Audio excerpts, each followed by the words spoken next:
Eu convido você para abrir sua Bíblia comigo, por favor, na carta do apóstolo Paulo aos Efésios, capítulo 5. Efésios, capítulo 5. E vamos ler um texto clássico da Bíblia sobre a questão da família. Efésios 5, versos 22 até o verso 31.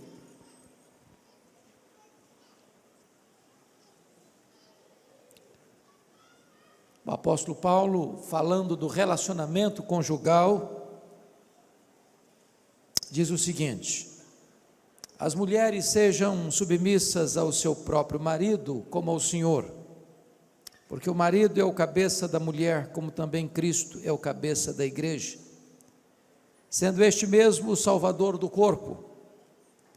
Como, porém, a igreja está sujeita a Cristo, assim também as mulheres sejam em tudo submissas ao seu marido. Maridos, amai vossa mulher, como também Cristo amou a igreja e a si mesmo se entregou por ela, para que a santificasse, tendo-a purificado por meio da lavagem de água pela palavra, para a apresentar a si mesmo igreja gloriosa, sem mácula, nem ruga, nem coisa semelhante, porém santa e sem defeito. Assim também os maridos devem amar a sua mulher como ao próprio corpo. Quem ama a esposa, a si mesmo se ama. Porque ninguém jamais odiou a própria carne, antes a alimenta e dela cuida, como também Cristo faz com a igreja, porque somos membros do seu corpo.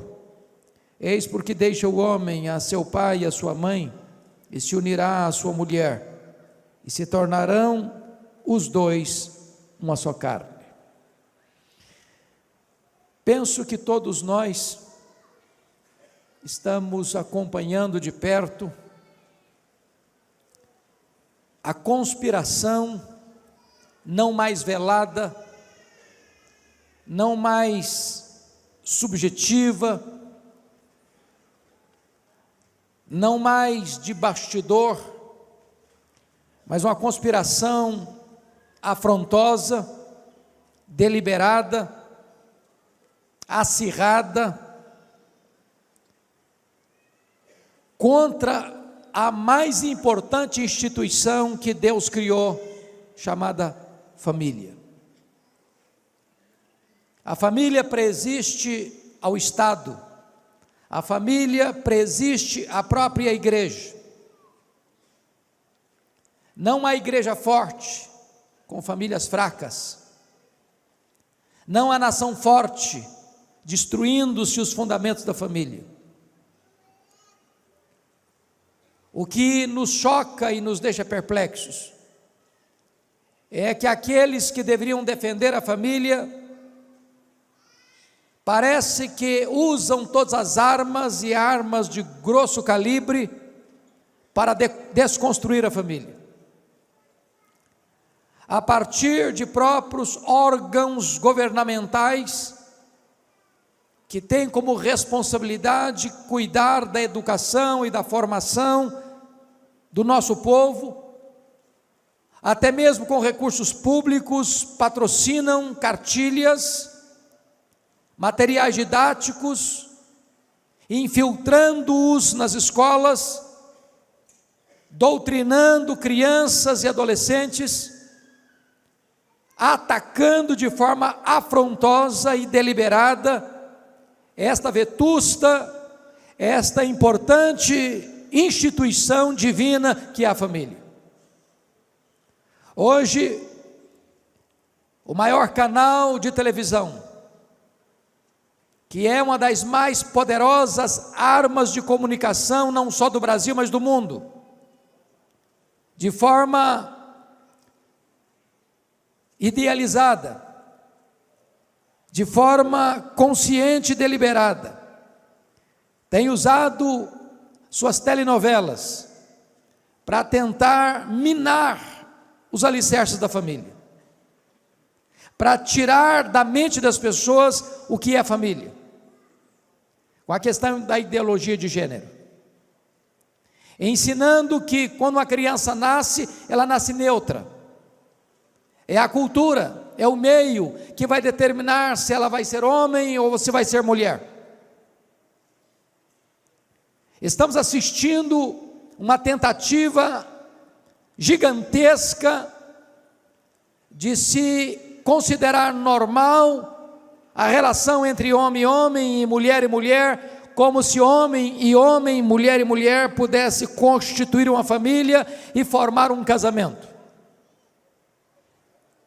Nós precisamos dizer em alto e bom som à nação brasileira, às autoridades constituídas da nossa nação, aos meios de comunicação de massa desta nação, ao Ministério da Educação e Cultura, aos formadores de opinião deste país, que nós permanecemos de pé, que nós permanecemos firmes e inabaláveis em crer que Deus instituiu a família, que Deus instituiu o casamento, que dentro da visão de Deus, casamento é a relação de um homem e uma mulher, e que nós não abrimos mão desses valores que são milenares, e que hão de reger daqui para frente, ainda e por sempre, a nossa família. E portanto recorremos às Escrituras, porque para nós não é a cultura que legitima a Bíblia, é a Bíblia que julga a cultura. A Bíblia é a palavra de Deus. A Bíblia não se torna um livro arcaico, a Bíblia não está em desuso, a Bíblia não se tornou obsoleta, ela é para nós a nossa única regra de fé e de prática. Mudam as culturas, mudam os homens, mudam as filosofias, a Bíblia continua sendo para nós a nossa norma de vida e de fé. É por isso que estamos abrindo a Escritura nesta noite. E notem comigo, no versículo de número 31, que Deus vai mostrar o que é casamento, o que é família. Não é um educador, não é um filósofo, não é um livre pensador, não é uma instituição humana, é o próprio Deus quem vai definir o que é casamento e o que é família. É a revelação da sua palavra. E notem comigo que o casamento tem 4 pilares, sem os quais a família entra em colapso. O primeiro pilar da família está aí no verso 31. Eis porque deixará o homem a seu pai e a sua mãe e se unirá à sua mulher. Primeiro, o casamento é heterossexual. É a união de um homem com uma mulher. Não é a união de um homem com outro homem. Não é a união de uma mulher com outra mulher. O casamento, conforme Deus instituiu, é a relação de um macho e de uma fêmea, de um homem e de uma mulher. Ele é heterossexual. Deus não criou um outro Adão para Adão. Quando Deus tirou Eva da costela de Adão, Deus não providenciou para ela uma outra Eva. O que a cultura moderna chama de amor, a Bíblia chama de paixão infame, de um erro, de algo antinatural, que tem conspirado contra os valores morais da nossa sociedade, que ao longo dos milênios foi um fator de decadência das civilizações. O segundo pilar do casamento, está aí no versículo 31, é que além de heterossexual, o casamento é instituído por Deus, é monogâmico. Deixa o homem, seu pai e sua mãe, e se unirá à sua mulher, não às suas mulheres. De tal maneira que tanto a poligenia, um homem ter mais de uma mulher, como a poliandria, uma mulher ter mais de um homem, está fora do parâmetro e do projeto de Deus. É claro que algumas pessoas de má fé ou com teologia ruim tentam defender a poligamia, inclusive nos arraiais chamados evangélicos. Quando alguém diz o seguinte: bom, mas nós vemos exemplos de homens de Deus no Velho Testamento que tiveram várias mulheres, e citam Abraão, e citam Jacó, e citam Davi, e citam Salomão, e afirmam que se esses homens foram homens de Deus e tiveram mais de uma mulher, hoje também nós poderíamos ser homens de Deus e termos mais de uma mulher. Mas essa é uma leitura errada da Bíblia. A leitura da Bíblia não é a leitura exemplarista, mas a leitura preceitual. E eu explico. Quando Deus instituiu o casamento, diz lá em Gênesis 2:24, texto repetido aqui em Efésios 5:31, Deus estabeleceu o casamento monogâmico. Por isso deixa o homem, seu pai, sua mãe, se unirá à sua mulher. Mais tarde, quando Moisés estava trazendo a lei moral, que foi dada pelo próprio Deus, como regra e norma de vida para o seu povo, está escrito no 10º mandamento: não cobiçarás a mulher do teu próximo. Já naquela época havia uma cultura poligâmica no mundo, mas a palavra de Deus, na lei moral, referenda o princípio da criação, que o casamento é monogâmico e não poligâmico. Mais tarde, 1500 anos depois, quando os fariseus chegam para Jesus e perguntam: é lícito ao marido repudiar sua mulher por qualquer motivo? Jesus responde essa pergunta com outra pergunta, e pergunta assim: não tendes lido? Vocês não conhecem a Bíblia? Vamos voltar para as Escrituras? Não tendes lido que o Criador, desde o princípio, criou homem e mulher, e por isso disse: deixa o homem seu pai e sua mãe, se une a sua mulher, tornando-se os dois uma só carne, e o que Deus uniu, não o separe o homem? De tal maneira que tanto na criação, quanto na lei moral, quanto na aliança da graça, o casamento monogâmico é reafirmado. Esta é a leitura correta das Escrituras. Isso prevalece para sempre. Portanto, essa ideia de estar casado e ter um amante, estar casado e ter outro cônjuge, está frontalmente contrário ao ensino das Escrituras. Terceiro princípio, terceiro pilar: o casamento é monossomático. Deixa o homem, seu pai e sua mãe, se une à sua mulher, tornando-se os dois uma só carne. Ou seja, o rapaz e uma moça que vai para a cama no namoro, está pecando contra Deus. Isso é fornicação, está debaixo da ira divina. Deus não põe a sua bênção numa relação desta. Segundo, relação sexual fora do casamento é adultério, e a Bíblia diz que só aquele que quer se destruir comete tal loucura. Mas a Bíblia diz que a relação sexual entre marido e mulher é uma ordenança divina. Portanto, o sexo não é pecado. Deus criou o homem e criou a mulher, criou o macho e criou a fêmea, e instituiu o casamento para que esta bênção fosse usufruída de maneira santa, de maneira lícita, de maneira pura, porque a Bíblia diz: digno de honra entre todos é o matrimônio e o leito sem mácula. Mas o quarto pilar do casamento é que o casamento é indissolúvel. O que Deus uniu, não o separe o homem.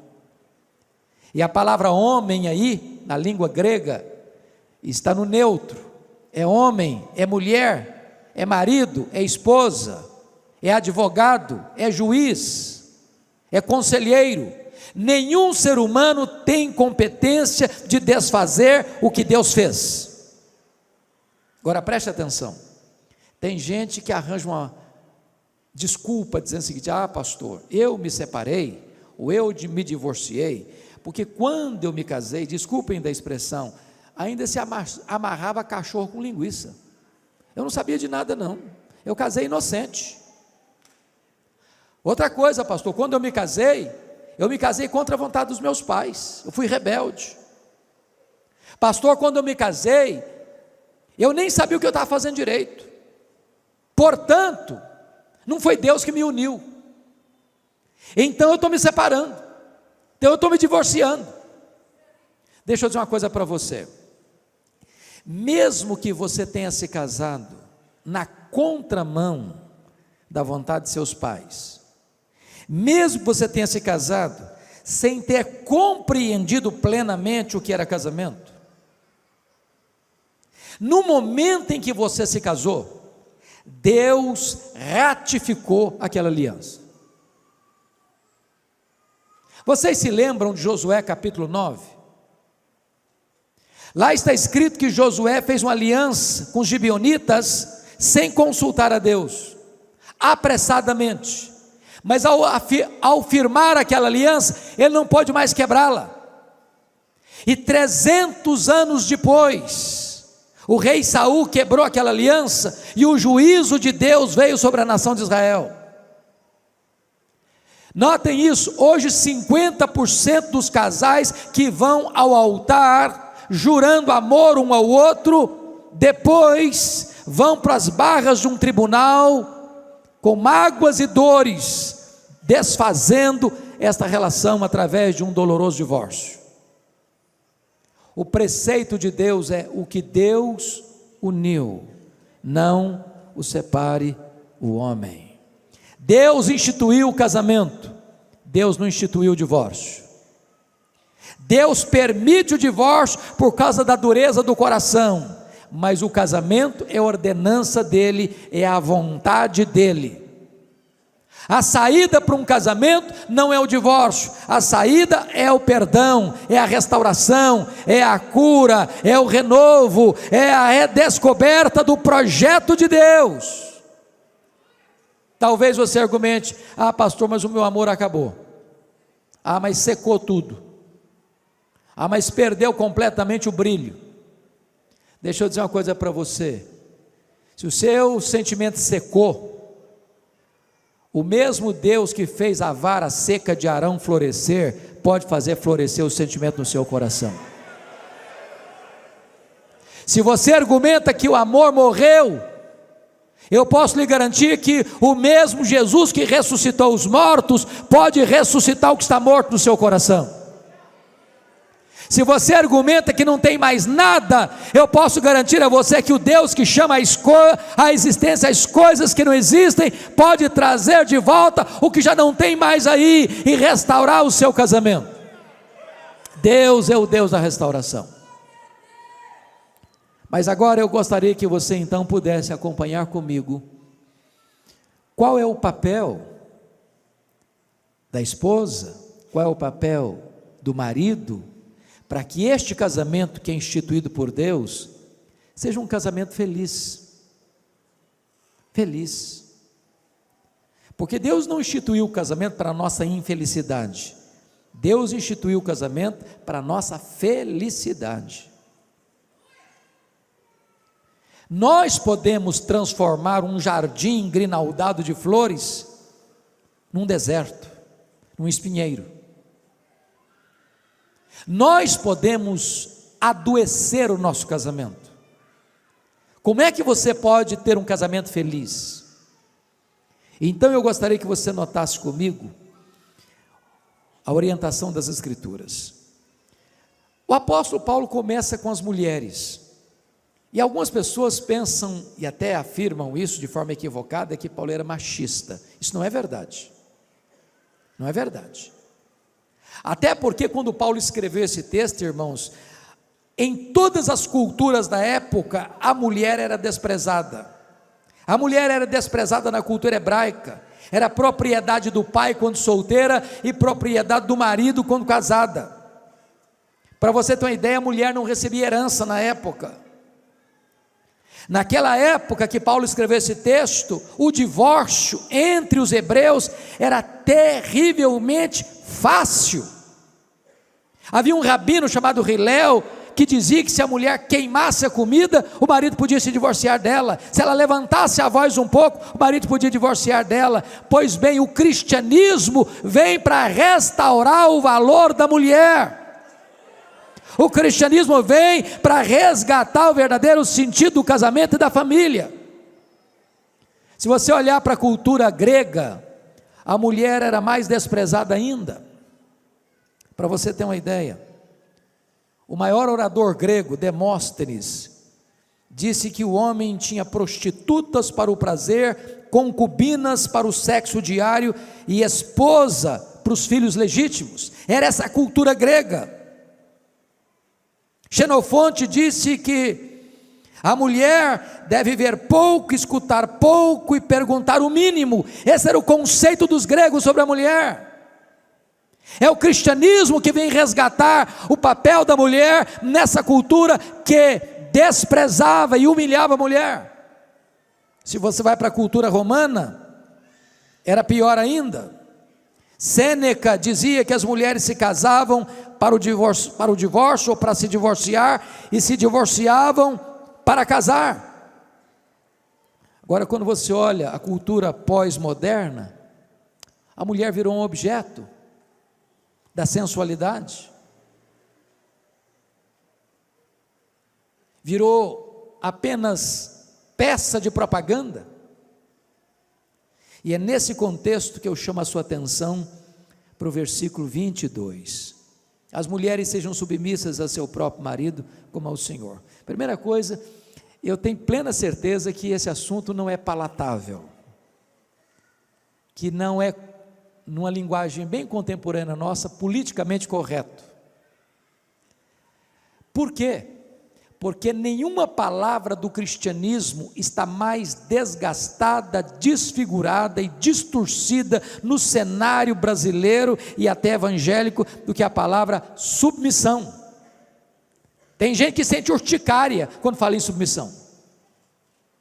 Então eu gostaria de dizer para você o que não é submissão. Primeiro, quando a Bíblia diz que a mulher deve ser submissa ao seu marido, a Bíblia não está dizendo que submissão significa inferioridade. A mulher não é inferior ao homem em quesito nenhum. Primeiro, na criação. Aliás, diga-se de passagem, quando Deus foi criar o homem, Deus pôs a mão no barro. Quando Deus foi criar a mulher, Ele usou matéria-prima melhor. Tirou da costela do homem. Ambos têm o mesmo peso, o mesmo valor na presença de Deus. Deus criou o homem e Deus criou a mulher à sua imagem e à sua semelhança, de tal maneira que o homem não é mais semelhança de Deus que a mulher, nem a mulher é menos semelhança de Deus do que o homem. Mas, na redenção, a mulher é salva da mesma maneira que o homem. Para Deus, homem e mulher têm o mesmo valor, são salvos da mesma forma, pela fé em Jesus Cristo. Para Deus não tem homem, não tem mulher, não tem grego, não tem judeu, não tem escravo, não tem livre, não tem rico, não tem pobre, todos têm o mesmo valor. Então submissão não é inferioridade. Por exemplo, quando a Bíblia diz que o marido é o cabeça da mulher, pensem comigo, a Bíblia não está querendo dizer que a mulher é inferior ao homem, porque a Bíblia diz assim: Deus é o cabeça de Cristo, Cristo é o cabeça da igreja, o homem é o cabeça da mulher. Eu pergunto a vocês, Deus Pai é superior ao Deus Filho? Não. São da mesma substância, da mesma essência. Jesus é Deus, igual ao Pai, Deus de Deus, luz de luz, coigual, coeterno, consubstancial com o Pai. Logo, a metáfora de cabeça não significa que o homem está acima, que o homem é maior, que o homem é superior. É uma questão de funcionalidade dentro da família. Segundo, submissão não é obediência incondicional, de jeito nenhum. A mulher é submissa ao marido, então ela tem que obedecer incondicionalmente. A Bíblia não ensina isso. A Bíblia não ensina isso. A Bíblia diz que a obediência, a submissão da mulher ao seu marido vai até o ponto dessa submissão não se insurgir contra a autoridade do Senhor Jesus Cristo. Se o marido requerer da sua esposa uma obediência servil, que vai levar essa esposa a desonrar a Cristo, a desobedecer a Cristo, a pecar contra Cristo, cabe a esta mulher desobedecer ao seu marido para obedecer ao Senhor Jesus. Deixa eu ilustrar isso para vocês de uma forma muito extrema. Eu era pastor, eu era estudante nos Estados Unidos, fazendo meu curso de doutorado, quando eu recebi um telefonema anônimo de uma mulher que dizia ser evangélica, marido se dizia evangélico, e esse homem, diz ela, num telefonema anônimo para mim, dizendo: pastor, eu estou muito desesperada. Falei: por quê? Meu marido é viciado em pornografia. Sabia que 30% dos homens hoje são viciados em pornografia? Que 20% das mulheres hoje são viciadas em pornografia? Isso é uma droga que destrói a mente e a alma. E essa mulher disse assim: pastor, o meu marido quer que eu me deite com um amigo nosso que frequenta a nossa casa para ele assistir a cena. O que é que eu faço? Ele é mais jovem e mais bonito que o meu marido, eu não aguento mais tanta pressão. Eu disse para ela assim: confronte seu marido, se ele não se arrepender, abandone seu marido. É melhor você ser uma mulher divorciada do que ser uma prostituta. Não pense que o seu marido, por ser seu marido, pode exigir de você tal coisa. Isso não é submissão.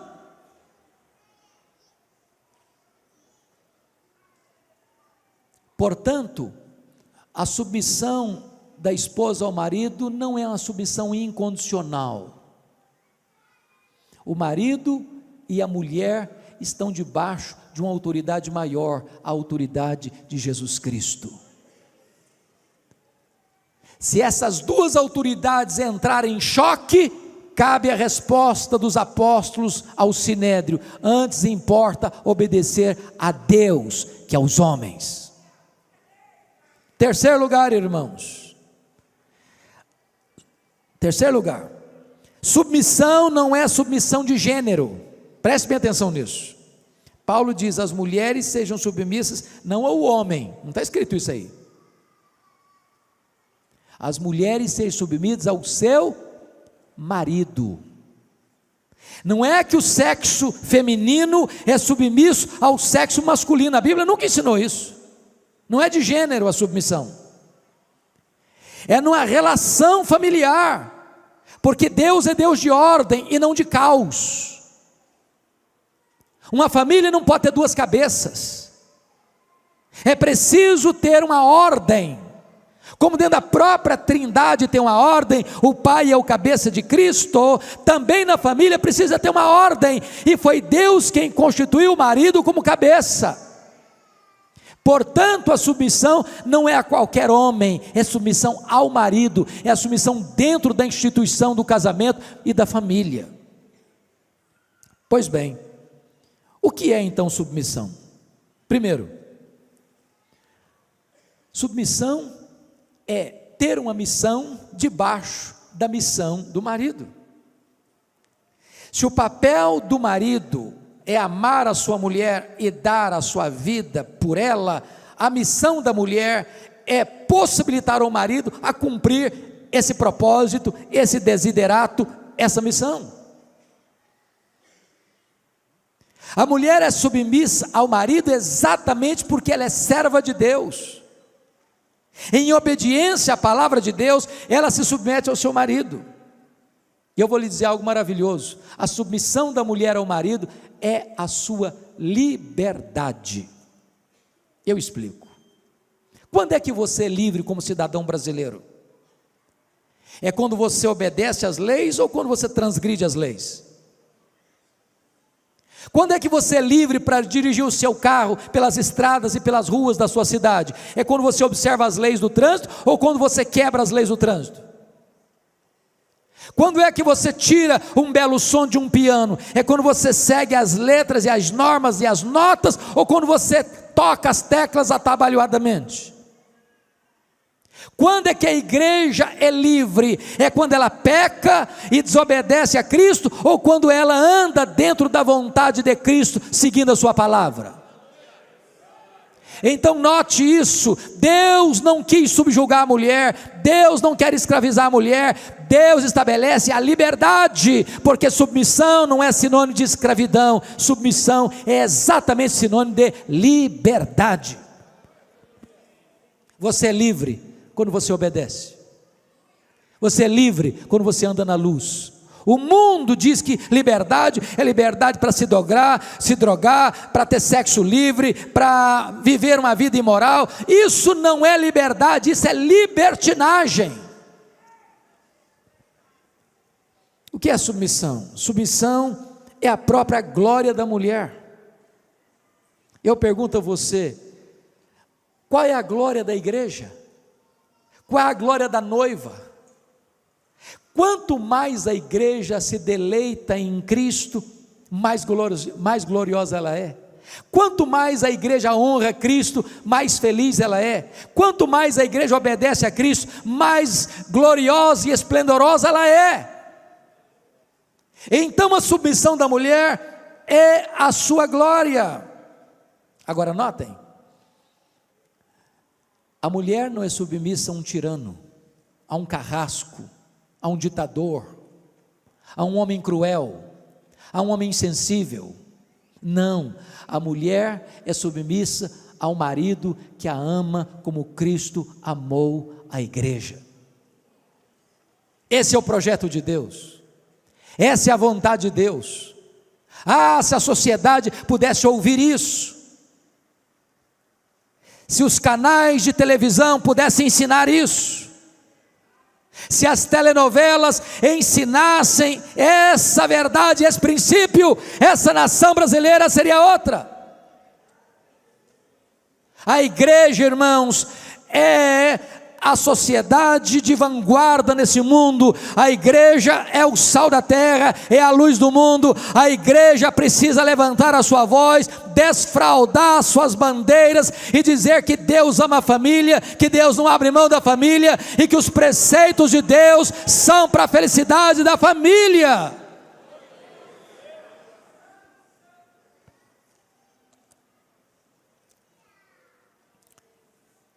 Então, se você, mulher, entende isso, você é uma mulher bem-aventurada. Sabe por quê? A Bíblia diz que a mulher sábia edifica a sua casa.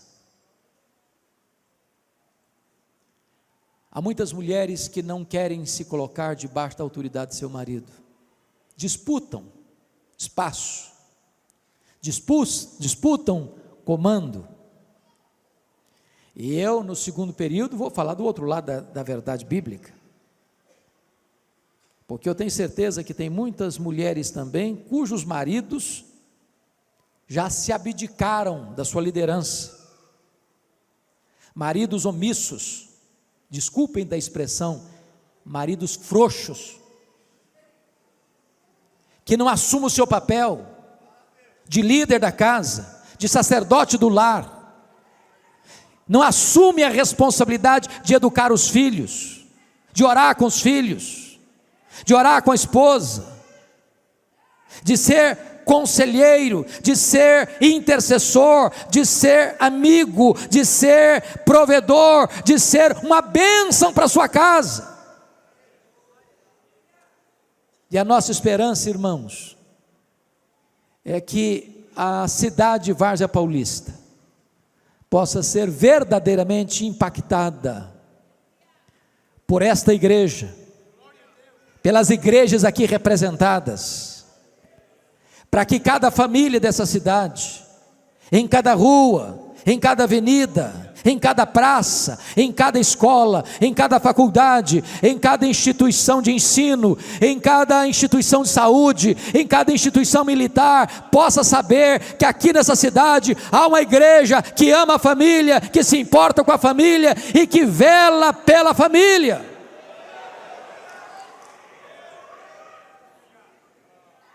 Todos nós, irmãos, povo de Deus, precisamos ser um modelo para essa sociedade.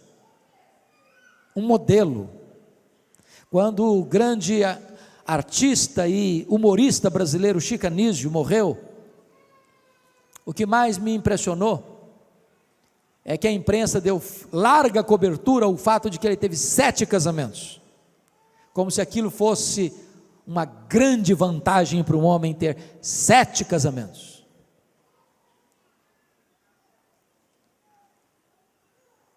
Um testemunho bonito é aquele que um homem viu as rugas surgindo no seu rosto e os cabelos se embranquecendo ao lado da mesma mulher,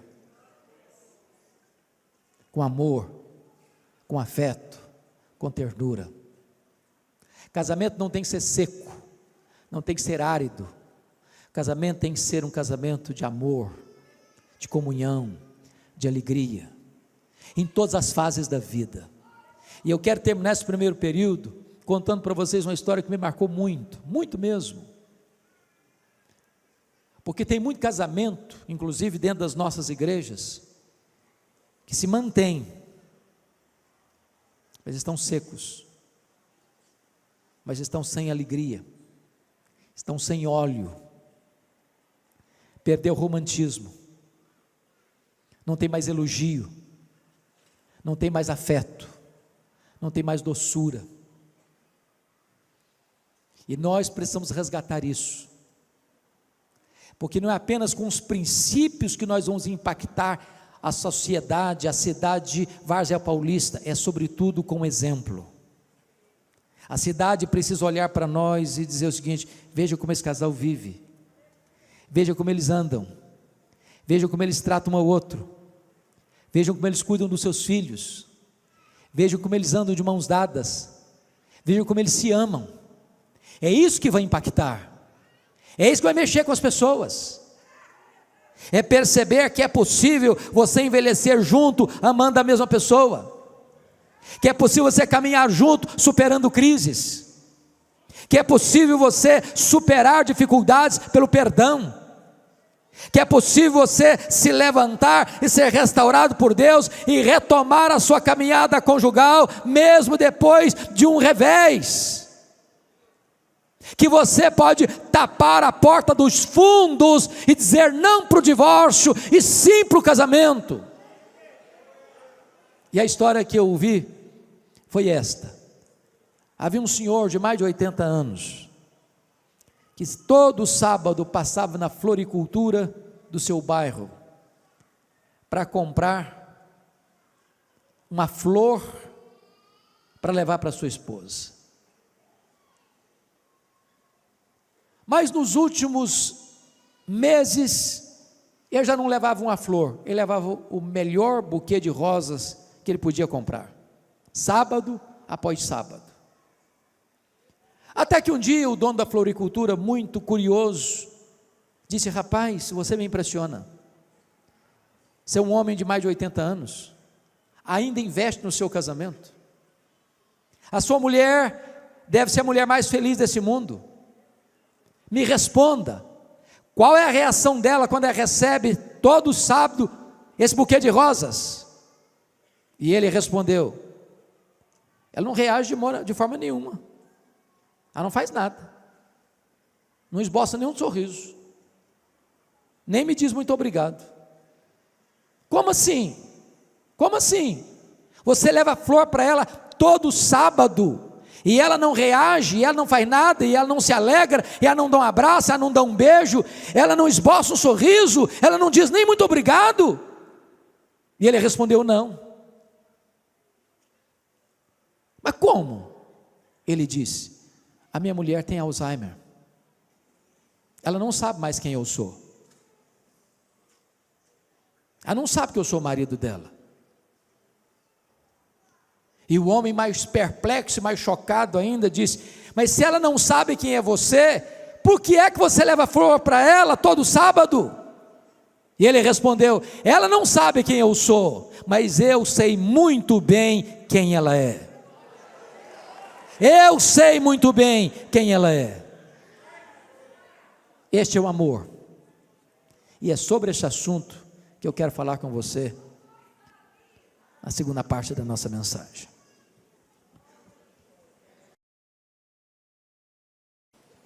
Retomando então, irmãos, ao texto de Efésios, podemos afirmar com total clareza que nenhuma mulher tem dificuldade de submeter a um homem que a ama como Cristo amou a igreja.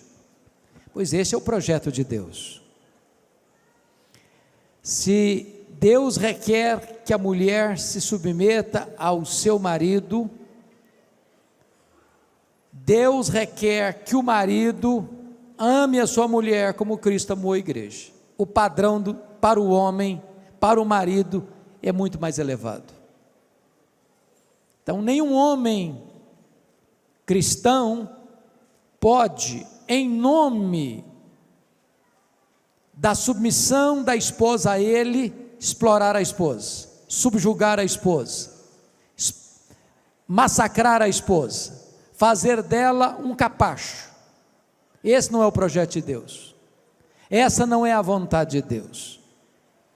Então veja comigo qual é o papel do marido. Confira aí, por gentileza, versículo 25.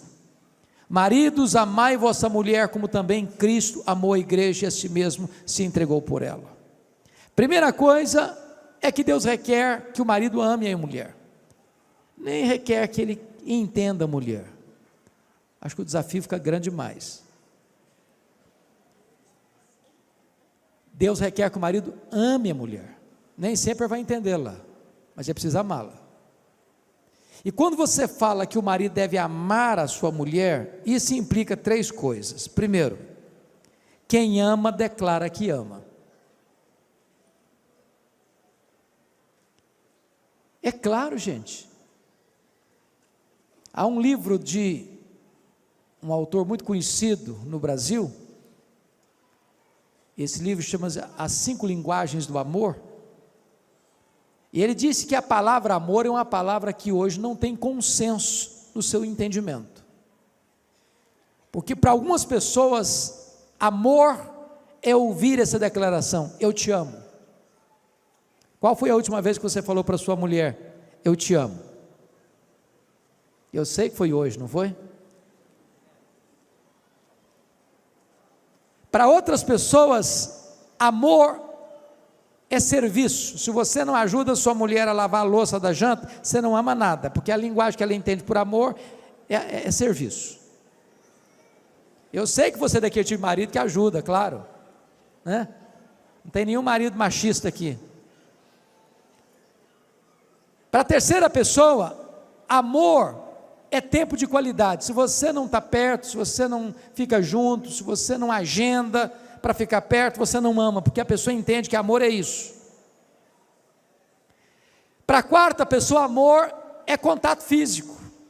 Se você não abraça, não beija, não está junto, você não ama, porque a linguagem que a pessoa entende de amor é isso. Para a quinta pessoa, amor é cartão de crédito. Se você é um marido pão duro, munheca, mão de vaca, você não ama coisa nenhuma. É claro que vocês são maridos generosos, né? Que compram um presentinho de vez em quando, sem ser dia de aniversário, aniversário de casamento, aniversário da sogra, vocês gostam de comprar um presentinho de vez em quando, não é isso? Quem ama, declara que ama. Se a gente não cultivar esse hábito, perde-se essa prática. Tem constrangimento depois. Pastor Alberto, uma das coisas mais assim constrangedoras do meu pastorado que o primeiro casamento que eu celebrei em Bragança Paulista, no meu primeiro ano de ministério, passado um ano, o casal veio ao meu gabinete pastoral, e a mulher estava muito brava com o marido, e ela me disse assim: pastor, a última vez que o meu marido me disse que me ama, foi no dia do casamento, nunca mais ele falou. E ele olhou para ela assim desconfiado e disse: mas precisa dizer de novo? Não falta nada para você? Coitado, não tinha entendido nada. Pior do que esse foi aquele que disse no dia do casamento no altar: hoje eu estou te avisando que eu te amo, se um dia eu me arrepender eu te aviso. Quem ama, declara que ama. Segundo, quem ama, tem tempo para a pessoa amada. Meus irmãos, eu sei que todos nós temos agenda muito complicada, mas deixa eu dizer uma coisa para você: sua mulher, seus filhos precisam ter prioridade na sua agenda. Deixa eu lhes dar um exemplo hoje. Eu quase fui indelicado com meu querido colega, estava vindo para a igreja, o telefone tocou. Se fosse outra pessoa, não teria atendido. E o senhor percebeu que eu interrompi a sua fala comigo, pedi licença e atendi. Por que eu atendi? Porque era minha esposa.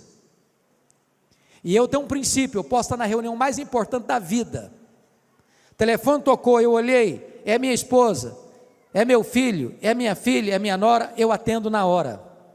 Na hora. Se tiver uma necessidade, eu peço licença e saio na hora.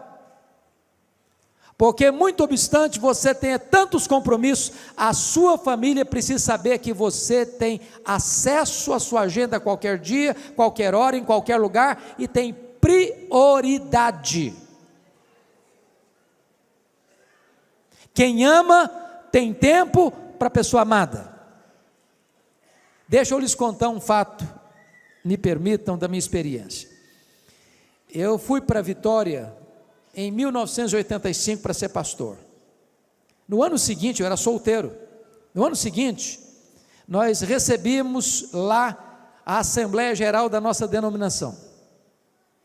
Aí o meu colega de turma, que era pastor de uma cidade do interior, chamada Iuna, me perguntou assim, isso era mês de julho: você pode pregar na minha igreja esse ano? Eu peguei minha agendinha, não era rosa igual essa que estava aqui agora, dei uma olhada e disse o seguinte: não posso, esse ano eu não posso. E eu estava sendo sincero com ele, estava chegando para a igreja, tinha muita coisa para fazer. Só que naquela semana, eu conheci uma moça muito bonita da igreja dele. Essa moça é minha esposa há 30 anos. E eu fui na igreja desse pastor, naquele ano, que era a ovelha dele, 9 vezes, naquele ano, 9 vezes, eu mudei minha agenda, eu arranjei tempo, porque quem ama, tem tempo para a pessoa amada. Então, arranje tempo para estar junto com a sua mulher, tira férias com a sua mulher, passeie com a sua mulher. Se você não tem dinheiro para ir um restaurante, pare na esquina e coma um cachorro quente com a sua mulher, compre um saco de pipoca, mas arranje tempo para estar perto. Hoje às vezes nós temos tempo para todo mundo, mas não temos tempo para a família. Escutamos todo mundo, mas não escutamos a família. Terceiro, quem ama procura agradar a pessoa amada. Meus irmãos, não tem nada que machuca mais uma mulher do que um marido grosso, couro de jacaré, duro no trato. Conhece gente dura no trato?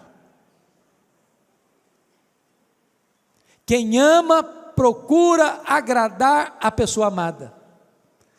Eu não sei, eu era pastor em Vitória, e um dia eu estava no meu gabinete e entrou uma mulher chorando, uma mulher de uns 25 e poucos anos, 25 anos mais ou menos, e essa mulher com a palma da mão rasgada,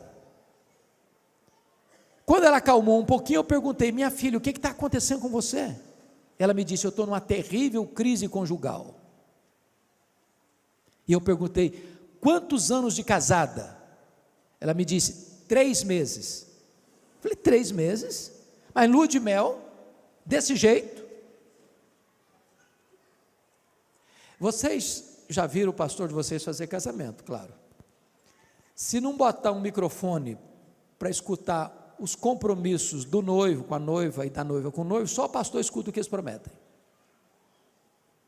Parece que tem gente que ali na frente promete o seguinte: eu te prometo que a partir de hoje eu arrebento com a sua vida.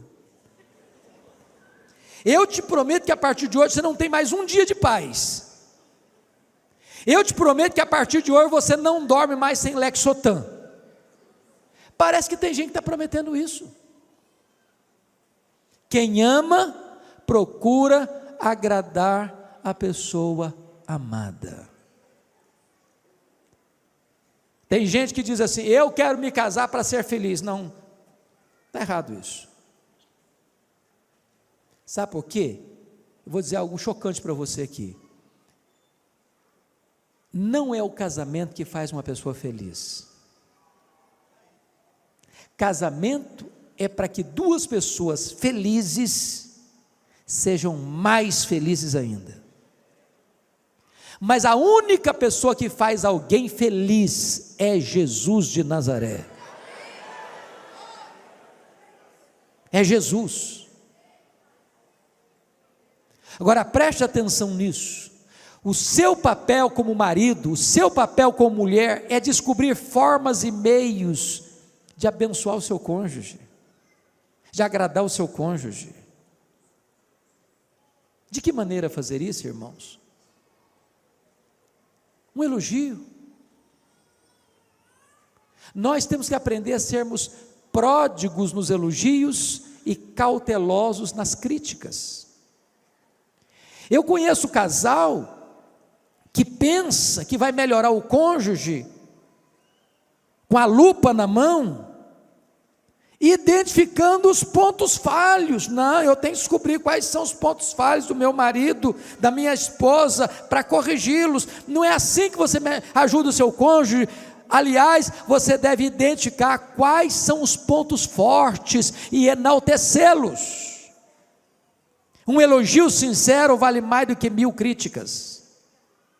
Você pega mais mosca com a gota de mel que com barril de fel. Quem ama, procura agradar a pessoa amada. Agora, quando o marido ama a sua mulher, como é que ele expressa isso? Vamos olhar nas Escrituras. Primeiro, o marido deve cuidar da vida espiritual da esposa. Olha comigo, por gentileza, versículo 25 a 27. Maridos, amai vossa mulher como também Cristo amou a igreja, a si mesmo se entregou por ela. Então, primeiro é um amor sacrificial. Você não pode fazer igual o Isaac. Sabe o que Isaac fez? Quando ele chegou lá naquela terra e viu que a mulher dele era muito bonita, falou: esses caras vão me matar por causa da minha mulher. Aí botou a mulher dele como escudo. Não, não é minha mulher, não é minha irmã. Foi covarde, foi frouxo. A partir daquele momento, leia bem a sua Bíblia, você vai ver que Rebeca não conversa mais com Isaac tete a tete, ela escuta o marido por trás da porta. Acabou o diálogo, acabou a confiança. Que marido é esse que não assume que é meu marido em público? Que marido é esse que me coloca para protegê-lo como escudo, em vez dele abrir o peito e diz: não, eu estou aqui é para proteger a minha mulher, eu estou pronto a morrer por ela.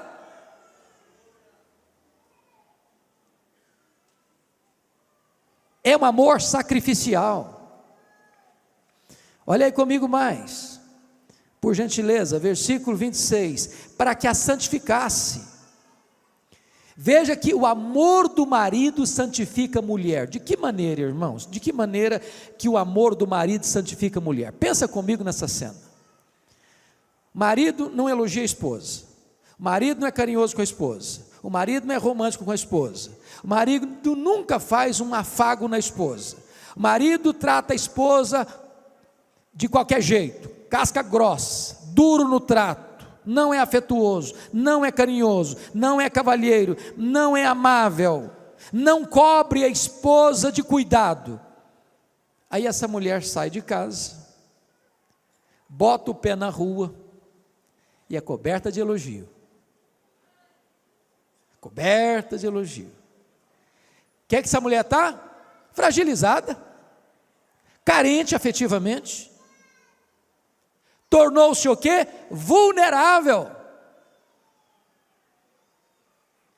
Vulnerável, porque ela em casa não é amada, porque ela não é elogiada, porque ela não recebe afeto, porque ela não recebe carinho, porque o marido não é romântico.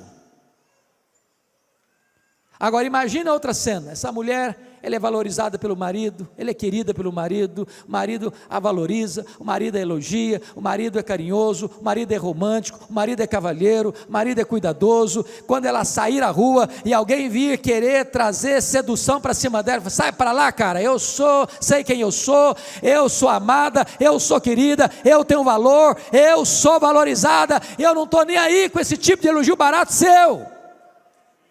O amor do marido protege a mulher e santifica a mulher. Olha mais, veja comigo, por gentileza, versículo 28 diz: assim também os maridos devem amar a sua mulher como ao seu próprio corpo. Então deixa eu só dizer uma coisa para você aqui. Eu não sou daqueles, e nem você com certeza, que acha que só a sua família tem valor, porque tem gente que só vê virtude na sua família e só vê defeito nas outras famílias, não é verdade? Tem outras pessoas que é o contrário, só vê virtude na vida dos outros, só vê defeito na sua. É o chamado mito da grama mais verde, que é do outro é sempre melhor. Qual o nosso papel? É o papel lá do marido de Provérbios 31. O que ele responde? Há muitas mulheres virtuosas, mas tu a todas sobrepuja. Deixa eu dizer uma coisa para você. Se você ficar achando que a mulher do seu vizinho é mais virtuosa do que a sua mulher, você já está num caminho escorregadio. Se você espichar o pescoço e ficar olhando por cima do muro, achando que você merece alguém melhor, você já está encrencado.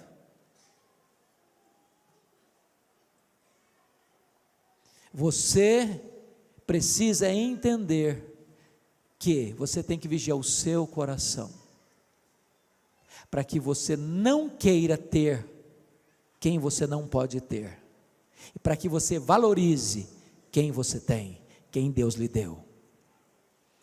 Segundo ponto que eu quero chamar a sua atenção, é que o marido não cuida apenas da vida espiritual da sua mulher, o marido deve também cuidar da vida emocional da sua mulher.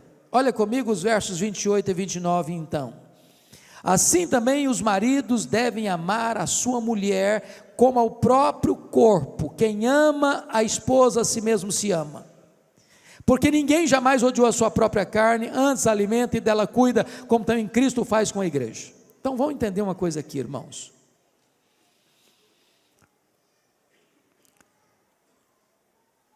Quando um marido trata mal a esposa, ele está tratando mal a si mesmo. Quando o marido agride a esposa, ele está agredindo a si mesmo. Quando ele fere a esposa com palavras, ele está ferindo a si mesmo. E Paulo usa uma linguagem dizendo que ninguém jamais odiou a sua própria carne. Se você encontrar na rua uma pessoa se auto-agredindo, pode interná-la, pode botar no hospício, pode botar no sanatório, endoidou. Agora Paulo está querendo usar esse argumento para dizer o seguinte: quando você encontrar um marido agredindo a esposa, machucando a esposa, falando mal da esposa, levantando a voz para a esposa, sendo duro no trato com a esposa, ou até mesmo agredindo fisicamente uma esposa, isso é um sinal de loucura relacional. Porque a esposa é carne da sua carne. Então deixa eu dizer uma coisa para você, marido. Você é o responsável pela saúde emocional da sua mulher. Você precisa investir na vida da sua mulher.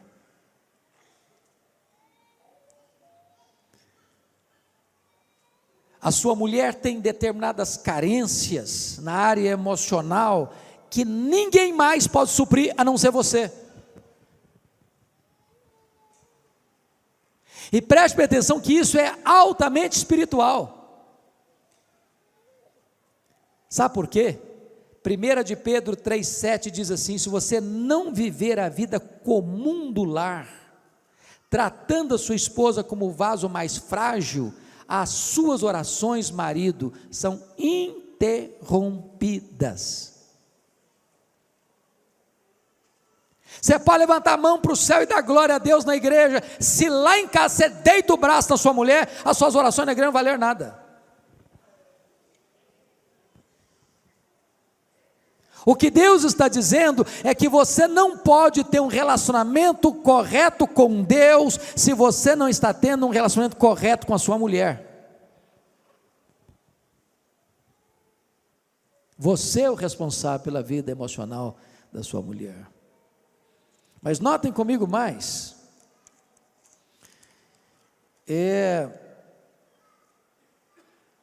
o marido não apenas cuida da vida emocional da sua mulher, elogiando-a, acariciando-a, porque é um termo muito interessante aqui, que eu chamo a sua atenção agora, ele cuida também da vida física da sua mulher.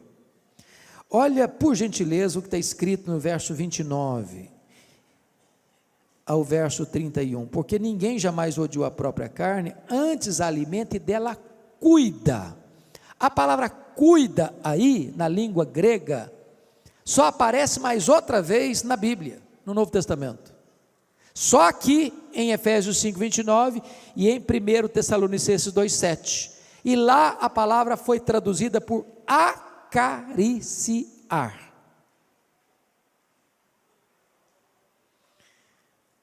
Não é que só a mulher que gosta de carinho e de afago, não, o homem gosta também, não só gosta, precisa,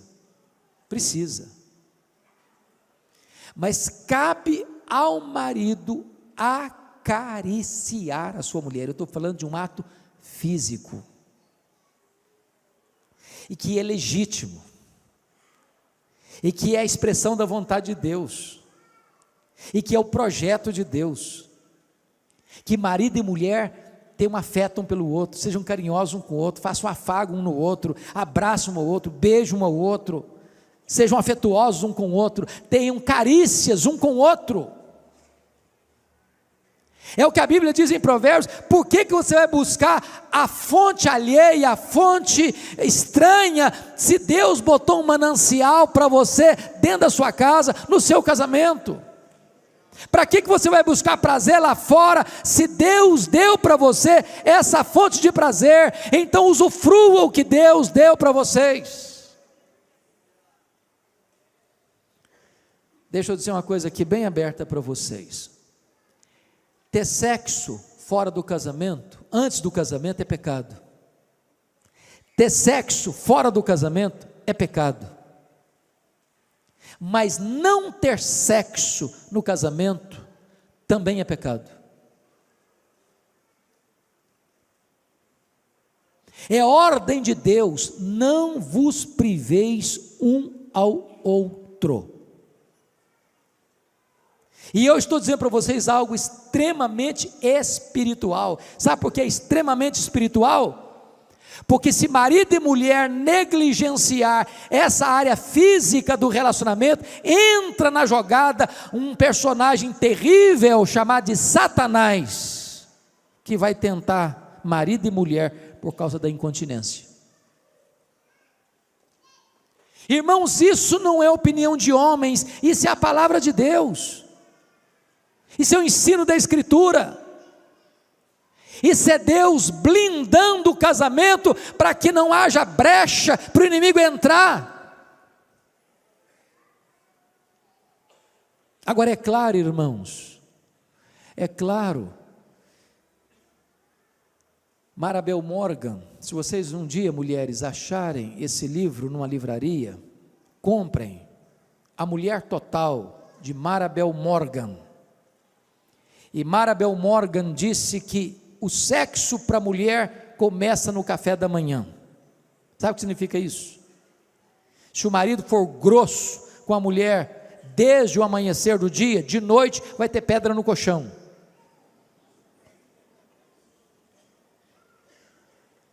Notem que Deus é tão maravilhoso, que antes de Deus falar da área física entre marido e mulher, Ele fala que o marido tem que amar a mulher, que o marido tem que ser carinhoso com a mulher, que o marido tem que ser afetuoso com a mulher, e desta maneira os dois não vão passar fome no banquete.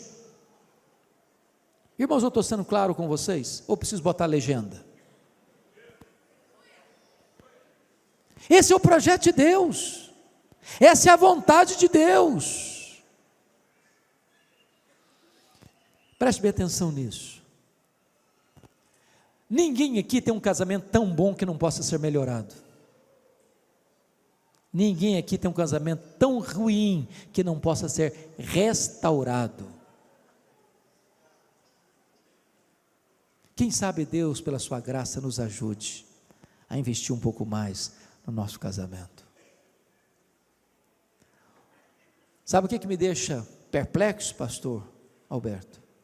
É que o índice de divórcio no meio evangélico é quase o mesmo fora da igreja.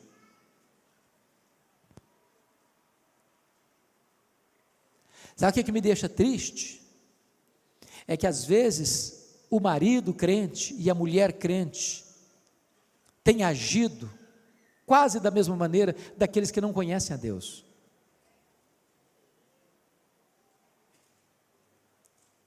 Sabe o que me deixa preocupado? É que às vezes nós departamentalizamos a nossa vida. Na igreja somos uma bênção, em casa vai no tapa, vai no grito, ou naquele silêncio gelado, naquela indiferença terrível e esmagadora. Irmãos, eu estou cansado de receber e-mails e cartas anônimas dizendo: pastor, eu não aguento mais, meu marido é crente, meu marido é líder da igreja, meu marido canta no coral, meu marido faz isso na igreja, faz aquilo outro, mas em casa ele não me ama, ele não fala comigo, ele não é carinhoso comigo, ele nem me respeita.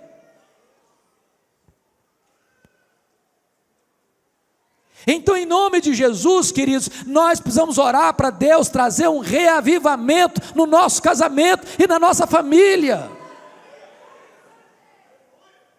A família precisa ser o alvo do nosso afeto, da nossa atenção máxima, do nosso carinho maior, do nosso maior investimento. Nós não poderemos ter reavivamento na igreja se a nossa casa está em crise, porque o que é a nossa igreja, senão a somatória das nossas famílias? Mas deixa eu concluir, dando uma palavrinha rápida, no capítulo 6, versos de 1 a 4, por favor, dê uma olhadinha aí. Filhos, obedecei a vossos pais no Senhor, pois isto é justo. Honra teu pai e tua mãe, que é o primeiro mandamento com promessa, para que te vá bem e sejas de longa vida sobre a terra. Verso 4, e vós pais, não provoqueis vossos filhos a ira, mas criai-os na disciplina e na admoestação do Senhor. Presta atenção, que no verso 1, a palavra pais, é pai e mãe. Filho tem que obedecer pai e mãe. Filho tem que honrar pai e mãe. Mas no verso 4, e vós pais, não provoqueis vossos filhos a ira, mas criai-os na disciplina e na admoestação do Senhor. Pais aí não é pai e mãe mais. A palavra grega aí é pais, maridos, pais, homens. Sabem por quê? Porque diante de Deus, o responsável pela formação espiritual dos filhos é do marido. Marido, não terceirize essa gloriosa missão. Não transfira para sua mulher a educação cristã dos seus filhos. Deus colocou você como responsável. Você é o sacerdote do seu lar. Agora notem vocês que numa época em que o pai, na cultura romana, em que o pai tinha total poder e autoridade sobre os filhos, o que o apóstolo Paulo orienta é cautela, critério e cuidado, dizendo assim: pais, não provoqueis vossos filhos a ira. De que maneira você pai que está aqui hoje, pode provocar seu filho a ira? Primeiro, você provoca seu filho a ira quando você fala uma coisa e vive outra. Quando você diz: meu filho, você tem que ser verdadeiro, você tem que ser honesto. Aí o telefone toca. Aí você diz: fala que eu não estou não. E o filho fica em dúvida: mas que negócio é esse? Meu pai disse que tem que ser verdadeiro, tem que ser honesto, e manda eu mentir?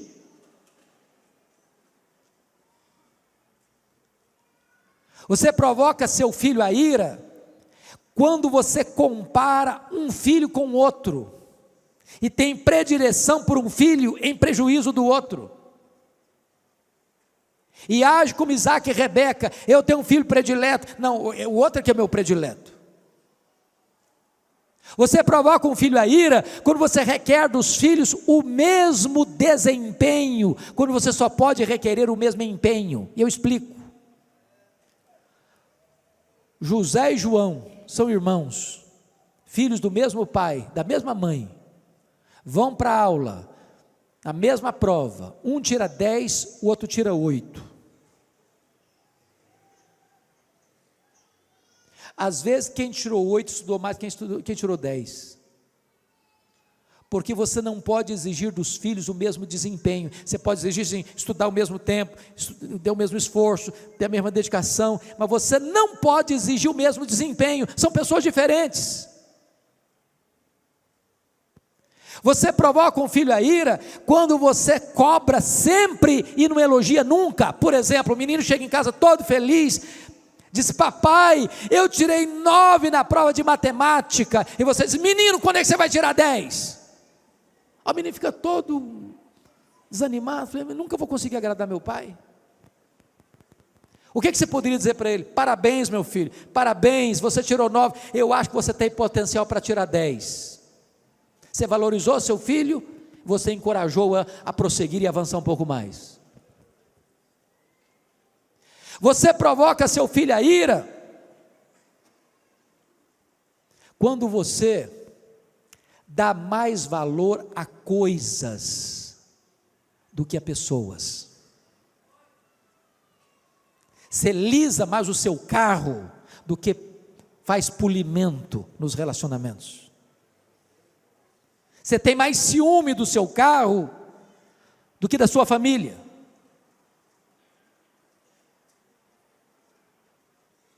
Você provoca seu filho a ira quando você grita com ele em vez de dialogar com ele, conversar com ele. Meus irmãos, notem isso. Antes de Deus nos ensinar o que fazer, Deus nos mostra o que não fazer. Agora ele diz: mas criai-os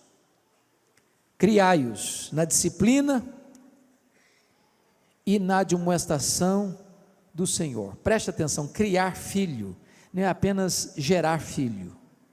Criar filho não é apenas dar teto para morar, cama para dormir, roupa para vestir, comida para se alimentar, escola para estudar. Criar filho, irmãos, tem a ver com toda a sua formação psico, emocional e espiritual.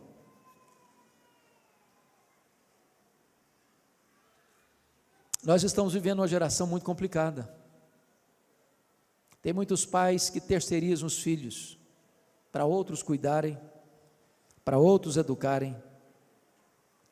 E eu quero crer em nome de Jesus, que aqui não tem nenhum pai nem uma mãe que entregue seus filhos à babá eletrônica.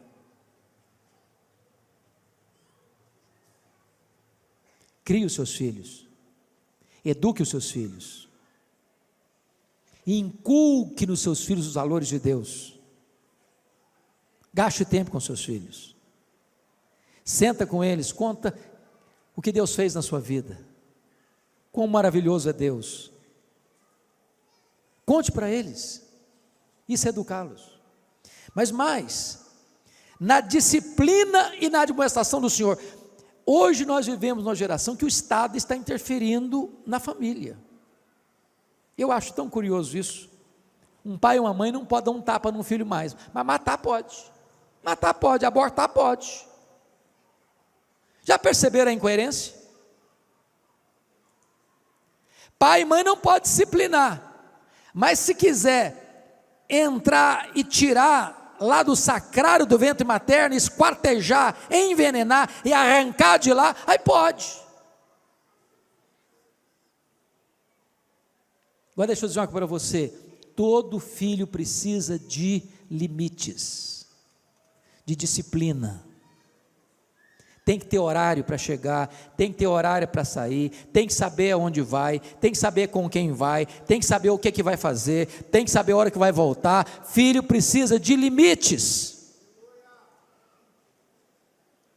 Eu não sei quantos de vocês na década de 80 assistiram o filme ou leram o livro Eu, Cristiane F., 13 anos, drogada, prostituída.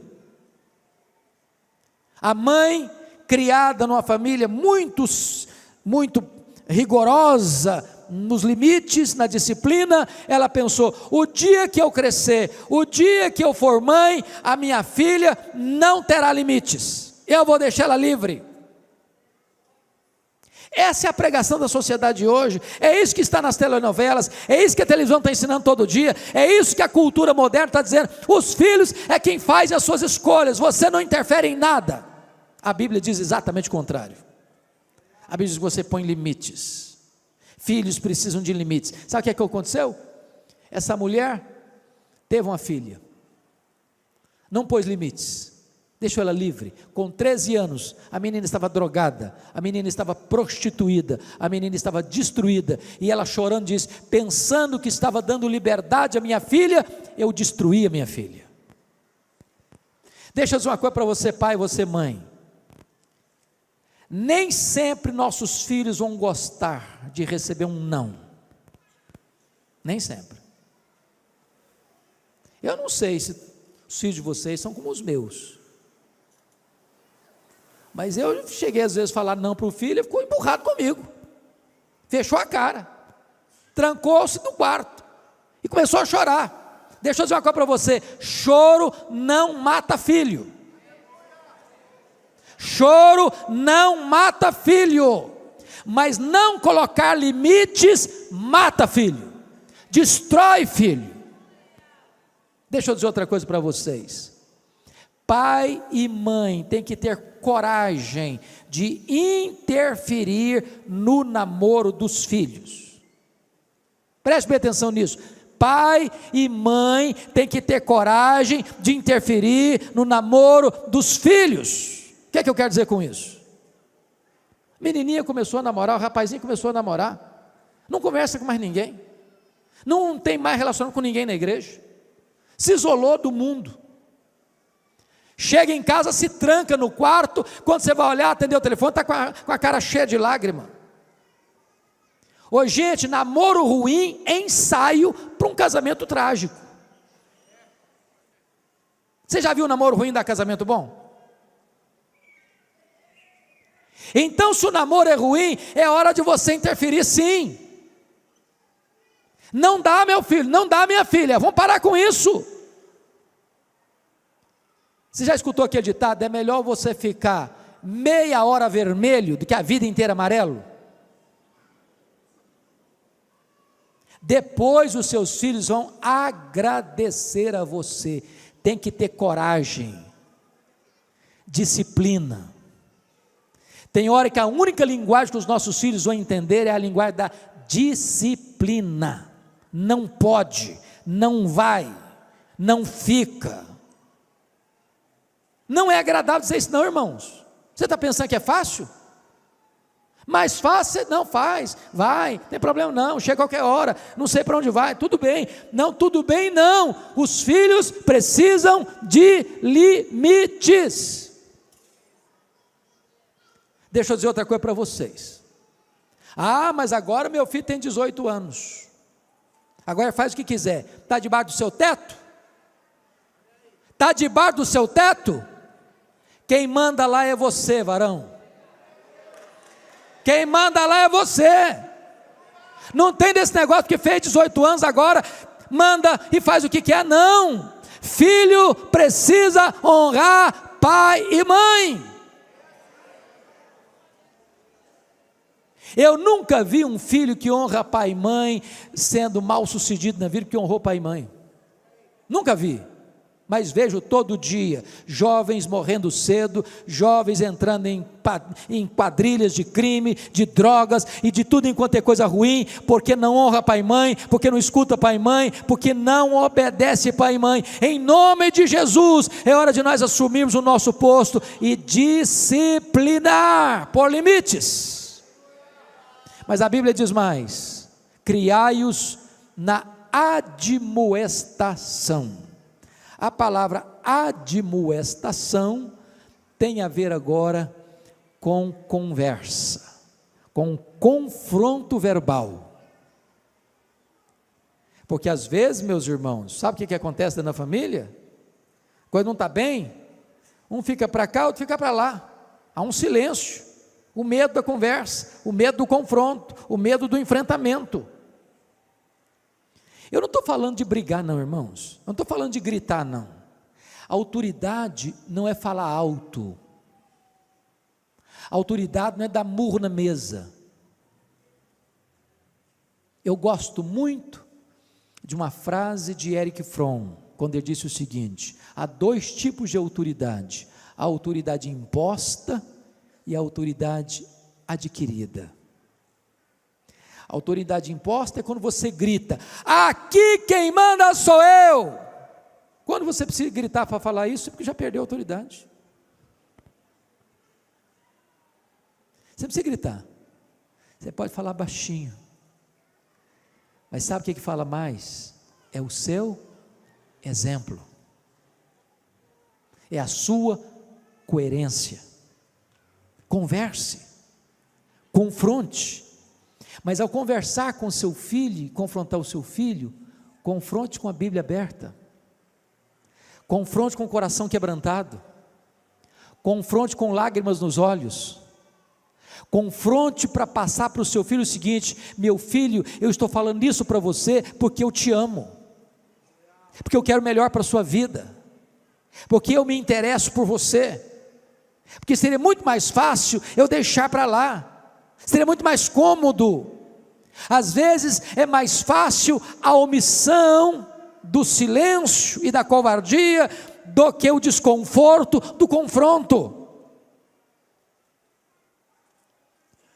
Mas chame, converse, alerta, não desista, não abra mão, não entregue seus filhos, não jogue a toalha.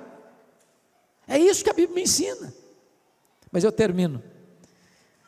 Está escrito assim: na disciplina e na admoestação do Senhor.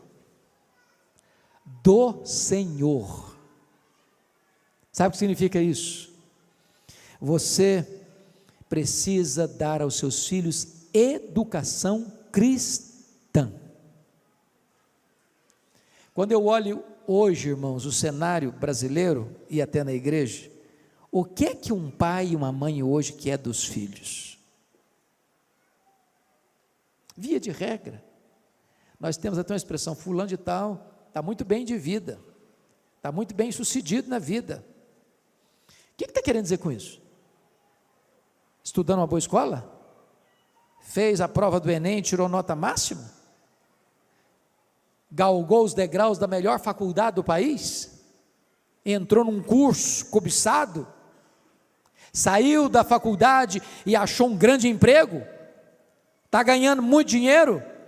Tudo isso é bênção, tudo isso é legítimo, tudo isso pode ser desejado, mas se você não passou os valores de Deus para os seus filhos, tudo isso é troféu de palha.